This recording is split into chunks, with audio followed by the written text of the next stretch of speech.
والصلاة والسلام علی رسولہ الکریم وعلی آلہ وصحبہ اجمعین، اما بعد۔ میرے محترم بھائیوں، بہنوں، بچوں، بچیوں، عزیزوں، جاننے والے، نہ جاننے والے، السلام علیکم ورحمۃ اللہ وبرکاتہ۔ کچھ دنوں سے میں قرآن سے اللہ کی پسندیدہ ہستیاں کون ہیں، کہ اللہ کس کو پسند کرتا ہے، ولی دوست کو کہتے ہیں۔ تو اللہ کا دوست کون ہے؟ وہ یہ کوئی وراثتی چیز نہیں ہے کہ ایک بڑے اولیاء اللہ تھے تو اب ان کا بیٹا بھی انہی جیسا ہوگا۔ ہمارے یہاں وراثت چلتی ہے کہ بڑے بزرگ کا بیٹا بھی بزرگ بن جاتا ہے، چاہے وہ کلین شیو ہو، وہ لوگ اس کے پاؤں چوم رہے ہوتے ہیں، جہالت ہے۔ تو آج میں تھوڑا سا سورہ بنی اسرائیل ہے، اس میں بھی سارے اخلاق بیان ہوئے۔ میرے بھائی بہنوں، ایمان لانے کے بعد انسان بنتا ہے، اور اس کے بعد اس کی قیمت، اس کا بڑا پن، اس کی وجاہت، اس کی شرافت وہ پیسوں سے نہیں ہوتی۔ پیسوں سے انسان مالدار تو ہو جاتا ہے، بڑا نہیں بنتا، بڑا نہیں بنتا۔ ہمارا علم غلط ہو گیا۔ بڑا بڑا بندہ جے بول دیا 3 ملین 200 مربع، یہ نواب فلانا ہے، نواب فلانا ہے۔ میرے بھائیو، یہ بالکل غلط علم ہے۔ بڑا وہ ہے جسے اللہ پسند کرے، بڑا وہ ہے جو میرے نبی کی زندگی کے پیچھے چلے، بڑا وہ ہے جس سے اللہ تعالیٰ راضی ہو جائے، باقی سب چھوٹے چھوٹے ہیں۔ تو آج ایک تیسری جگہ سے میں کچھ باتیں قرآن سے عرض کروں گا، جن کا تعلق ہمارے ایمان سے بھی ہے، اخلاق سے بھی ہے۔ وہ ہے بسم اللہ الرحمن الرحیم، وَقَضَىٰ رَبُّكَ أَلَّا تَعْبُدُوا إِلَّا إِيَّاهُ بِالْوَالِدَيْنِ إِحْسَانًا إِمَّا يَبْلُغَنَّ عِندَكَ الْكِبَرَ أَحَدُهُمَا أَوْ كِلَاهُمَا فَلَا تَقُل لَّهُمَا أُفٍّ وَلَا تَنْهَرْهُمَا وَقُل لَّهُمَا قَوْلًا كَرِيمًا وَاخْفِضْ لَهُمَا جَنَاحَ الذُّلِّ مِنَ الرَّحْمَةِ وَقُل رَّبِّ ارْحَمْهُمَا كَمَا رَبَّيَانِي صَغِيرًا۔ یہ بہت بڑا مضمون ہے۔ اللہ نے قرآن بھر دیا والدین کے خدمت کے لیے، والدین کی اطاعت کے لیے، والدین کی ماننے کے لیے۔ پہلا جملہ ہے اور تیرے رب نے فیصلہ کیا، ایک مطلب۔ دوسرا، اور تیرے رب نے حکم کیا کہ بندگی صرف اللہ کی ہے، بندگی صرف اللہ کی ہے۔ عبد اسے کہتے ہیں جو ہر بات پہ سر جھکا دے، عبد اسے کہتے ہیں جو ہر بات پہ بچھ جائے، اس کو عبد کہتے ہیں۔ تو اللہ کہہ رہا ہے میرے بندو، میرا ایک فیصلہ ہے اور میرا ایک حکم ہے، میرے سوا نہ تمہارا ہاتھ کسی کے آگے پھیلے، نہ تمہاری گردن کسی کے آگے جھکے۔ ایک دوسرے سے مدد لینا، اس کو ایک دوسرے کی تعاونوں میں آ جاتا، تعاونوا علی البر والتقوی، ایک دوسرے کا ساتھ دو، ایک دوسرے کی مدد کرو۔ میرے نبی قرضہ اٹھاتے تھے۔ میرے نبی جب انتقال ہوا تو آپ کی زرہ 9 وسق پر، وسق 5 من کا ہوتا ہے، تو وہ جو کے بدلے آپ نے زرہ رکھوائی تھی کہ جب میں تمہیں ادا کروں گا زرہ لے لوں گا، اور آپ کا انتقال ہو گیا، آپ زرہ اپنی واپس نہیں لے سکے۔ وہ چیزیں جن کا تعلق صرف اللہ کی ذات سے ہے اور کوئی نہیں کر سکتا، اس میں صرف اللہ کے آگے ہاتھ پھیلا، جیسے ہم کہتے ہیں مدد، نصرت۔ اللہ کہتا میں ہوں، الا ان نصر اللہ قریب، سنو میری مدد تمہارے قریب ہے۔ تو اللہ تعبدوا الا ایاہ، بس ایک چھوٹا سا جملہ اللہ نے یہاں کیا، چونکہ یہاں اللہ نے والدین اور اخلاق بتانے تھے تو اپنے لیے صرف ایک جملہ بولا، باقی باتیں بھی اللہ کے لیے ہیں،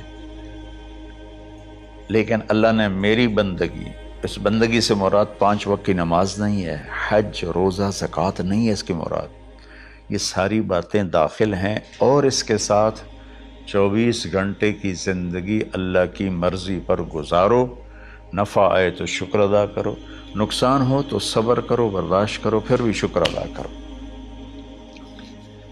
کہ میرا رب یہ کہہ رہا ہے کہ میں نے صرف اللہ سے تعلق جوڑنا ہے۔ اللہ کے نبی نے اپنے چچا زاد بھائی عبداللہ بن عباس سے فرمایا کہ یا غلام، اے نوجوان، اسی کا بکلمات فاحفظہ، میں تمہیں چند باتوں کی وصیت کرتا ہوں، کیا؟ احفظ اللہ، احفظ اللہ یحفظک اللہ، یحفظک اللہ، اللہ کے اوامر کی حفاظت کر، اللہ تیری حفاظت کرے گا۔ احفظ اللہ تجدہ تجاہک، تو اللہ کے اوامر، اسلام، حلال حرام کی پہچان کر کے زندگی گزار تو اللہ کو ہر وقت تو اپنی مدد کے لیے تیار پائے گا۔ اور لمبی حدیث ہے، عشاء کی نماز کا وقت ہو رہا ہے، اس میں وہ جملہ جو اس میرے مضمون سے متعلق ہے، وَإِذَا سَأَلْتَ فَاسْأَلِ اللَّهِ، جب بھی مانگو اللہ سے مانگو، جب بھی مانگو اللہ سے مانگو، اللہ کے سوا کوئی دینے والا نہیں ہے، صرف اللہ ہے دینے کے لیے۔ وَإِذَا اسْتَعَنْتَ فَاسْتَعِنْ بِاللَّهِ، اور جب مدد کے لیے ہاتھ اٹھاؤ تو صرف اللہ کو پکارو، جب ضرورت حاجت کے لیے، مدد کے لیے ہاتھ اٹھاؤ تو اپنے اللہ کو پکارو۔ تو یہ حدیث کی بات بھی ہے، جو قرآن کی بات بھی ہے۔ اس کے بعد آگے اللہ کہتا ہے وَبِالْوَالِدَيْنِ إِحْسَانًا، اور اپنے والدین کے ساتھ احسان کرو۔ احسان کا کیا مطلب ہے؟ اللہ آگے اسی کی تشریح کر رہا ہے۔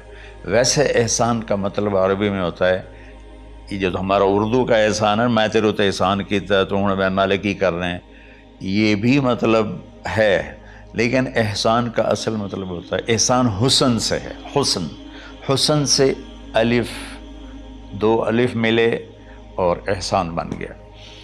احسان کا مطلب ہوتا ہے کسی بھی کام کو جو دنیا کا ہے، دین کا ہے، اس سے انتہائی خوبصورت طریقے سے کرنا۔ جیسے کسی دلہن کا میک اپ ہوتا ہے نا، تو 5-6 گھنٹے 4 گھنٹے کے بعد وہ کہتی ہے، جو ہوتی ہے اس کا میک اپ کرنے والی، کہ جی بس یہ مکمل ہو گیا ہے اور اب اس سے آگے نہیں ہے۔ تو آخری اچھائی کی آخری انتہا پر پہنچ کے کام کرنے کو احسان کہتے ہیں۔ تو میرا اللہ کہہ رہا ہے، میرے بندو، اپنے والدین کے ساتھ وہ کرو کہ جو بھلائی کی، خدمت کی، ماننے کی آخری حد ہے۔ سبحان اللہ۔ وبالوالدین احسان، بالوالدین پہلے ہے، احسان بعد میں ہے۔ اللہ تعالیٰ نے باقی سب کو پیچھے کر کے فرمایا کہ دیکھو، خاص طور پہ ماں باپ کے ساتھ وہ رویہ کرو کہ ان کے دل سے دعائیں نکلیں۔ چند دن پہلے ایک والد یوں ہاتھ اٹھا کے کہہ رہا تھا اپنے بیٹے، اکلوتا بیٹا، میں منگنا اللہ کو لو، اللہ تینوں چاہ لگے۔ باپ بیٹے کے لیے یہ دعا مانگ رہا تھا، اور بیٹا اکیلا ہے، یہ بد دعا باپ کر رہا تھا۔ تو بھائیو، ایسی اولاد نہ بنو جس ماں نے پیٹ میں 9 مہینے اٹھایا، پھر جننے کی تکلیف برداشت کی۔ ایک شخص آیا حضرت عبید بن عمیر کے پاس کہ حضرت، میں نے ماں کو اپنے کندھے پہ بٹھا کے پیدل حج کرایا ہے، مینا لے گیا، عرفات لے گیا، مزدلفہ، پھر مینا، پھر مکہ، تو کیا میں نے ماں کا حق ادا کر دیا؟ میں نے فرمایا ولا تلقۃ واحدہ، بیٹا ابھی ایک تلقہ کا حق بھی ادا نہیں ہو۔ تلقہ کسے کہتے ہیں؟ جب بچہ پیدا ہونے کا وقت آتا ہے تو ماں کو دردوں کی لہریں اٹھتی ہیں، وہ اتنی خوفناک ہوتی ہیں کہ ماں چیخ چیخ کے رہ جاتی ہے، اور بعض اوقات ڈیلیوری لیٹ ہو جاتی ہے تو وہ تڑپتی ہے، روتی ہے۔ وہ جو لہریں ہیں نا پیٹ میں آتی ہیں جاتی ہیں، آتی ہیں جاتی ہیں، ایک لہر جو درد کی اٹھتی ہے اس کو کہتے ہیں طلقہ۔ میں قربان جاؤں، انہوں نے فرمایا بیٹا ابھی تیری ماں نے جو تجھے جنا تھا اس وقت جو تجھے درد، وہ تیری ماں نے درد کی لہریں برداشت کی تھیں، اس میں سے ایک لہر کا بھی حق ادا نہیں ہوا، یعنی کہ حق ادا ہو ہی نہیں سکتا۔ یہ مطلب کہ حق ادا ہو ہی نہیں سکتا، کہ بیٹا ابھی ایک کا بھی نہیں۔ پھر حضرت عبداللہ بن عمر سے ایک شخص نے پوچھا کہ اچھا یہ جو آدمی تھا یہ خراسان، یہ ایران میں ہے اور افغانستان میں، یہاں سے ماں کو پیدل کندھے پہ بٹھا کے مکے پہنچا تھا، اندازہ لگا اس نے کتنی مشقت اٹھائی۔ اور عبید اللہ بن عمیر کہتے ہیں بیٹا ابھی ایک لہر کا حق ادا نہیں ہوا۔ یہی سوال حضرت عبداللہ بن عمر سے کیا ایک شخص نے کہ حضرت میں نے اپنی ماں کو حج کرایا ہے، سارا میں نے پیدل کرایا ہے اور کندھے پہ اٹھا کے کرایا ہے، تو کیا میں نے ماں کا حق ادا کر دیا؟ وَلَا زَفْرَةً وَاحِدَةً وَلَا زَفْرَةً وَاحِدَةً۔ کہ بیٹا تیری ماں نے تجھے پالتے ہوئے جو تھک تھک کے لمبے لمبے سانس لیے، ہوکے بھرے، ابھی ایک ہوکے کا حق بھی ادا نہیں ہوا، یعنی حق ادا ہو ہی نہیں سکتا۔ تو احسان کے آگے تشریح آ رہی ہے۔ تو آج میں صرف اتنی بات کروں گا کہ میرے بھائیو، میری بہنوں، میرے بچوں، میری بچیوں، اللہ کے واسطے ماں باپ کو دکھ نہ دینا ورنہ اللہ بھی ناراض ہو جائے گا۔ چند دن پہلے ایک بچہ بچی میرے پاس آئے، دونوں میڈیکل اسٹوڈنٹ تھے، کہیں گے ہم شادی کرنا چاہتے ہیں۔ تو بچی نے کہا جی میرے والدین ناراض ہیں، وہ نہیں، اس رشتے پر راضی نہیں ہیں۔ تو میرے باپ کہتے ہیں اگر تو نہیں آ رشتہ کیا تو تیری میری ایک درمیان ایک خط آئے، کھچ جائے گا خلیج، ہم اس پار نہیں آئیں گے تو اس پار نہیں آئے گی۔ میں نے کہا بیٹی جس ماں نے تجھے 9 مہینے پیٹ میں پالا، 2 سال تجھے دودھ پلایا، تیری پوٹیاں پیشاب صاف کیا، تجھے پیمپر باندھے، تجھے اٹھ اٹھ کے راتوں کو اپنی چھاتی سے دودھ پلایا، کیا اب اس کا اتنا بھی حق نہیں کہ تم اس کی رائے کا احترام کرو؟ اتنا بھی حق نہیں ہے؟ تو میں نے کہا بیٹا میری کوئی رائے نہیں ہے، تو اگر تیرے ماں باپ راضی ہیں تو بسم اللہ ضرور کر، اگر راضی نہیں ہیں تو دیکھو موت تک تجھے ماں باپ کی دعا نہیں ملے گی، اور ماں باپ کی دعا نہ ملی تو کچھ بھی نہیں ملے گا۔ تو بھائیو دوستو، خاص طور پر آج کے کالج کے نوجوان بچے بچیاں یہ ماں باپ کے ساتھ بہت بدتمیزی کرتے ہیں، چونکہ اس میں والدین کا پہلا قصور ہے کہ انہوں نے ان کو دین نہیں سکھایا۔ بچپن میں انگلش میڈیم سکول، پھر او لیول، پھر اے لیول، تو انہیں کیا پتہ ماں کون ہے باپ کون ہے۔ ایک پرانی بات ہے، ایک شخص اپنے بیٹے کو لے کر آیا کہ یہ میرا بچہ ہے اور یہ فلاں جگہ شادی کرنا چاہتا ہے اور ہم میں سے کسی کی رائے نہیں ہے اور یہ مانتا نہیں ہے، اور اس کے ساتھ اس نے دھاڑے مار کے رونا شروع کیا۔ تو میں نے بچے کو دیکھا تو یوں کر کے بیٹھا تھا، اس کا باپ رو رہا ہے، ہچکیوں تو ایسے بیٹھا ہو۔ تو مجھے اچانک خیال آیا، میں نے کہا شیخ صاحب اس کو کہاں پڑھایا تھا؟ کہا جی امریکن اسکول۔ اس کے بعد آسٹریلیا بھیجا تھا مزید تعلیم کے لیے۔ ان کے شیخ صاحب اس بچے کا کوئی قصور نہیں، آپ کا قصور ہے، اس کو تو پتہ ہی نہیں میری ماں کیا ہے میرا باپ کیا ہے۔ ایک ہماری تہذیب تھی وہ ختم ہو گئی ہے، اس میں علم نہیں بھی تھا تو ماں باپ کے۔ میں نے اپنی آنکھوں سے دیکھا، میں نے اپنے دادا کو دیکھا لیکن میں یاد نہیں، لیکن جو میرے دادا کے چھوٹے بھائی تھے ان کو میں سنبھلتا ہوں، ان کو میں نے دیکھا ہے، 3ری 4تھی جماعت تک میں تھا۔ 61 میں ان کا انتقال ہوا، میری 9 سال عمر تھی، تو 8 سال۔ ان کے بیٹے جوان تھے، اور ڈیرے میں جب وہ بیٹھتے تھے تو ان کے بچے ان کے سامنے نہیں بیٹھتے تھے، ان کی پیٹھ کے پیچھے بیٹھتے تھے۔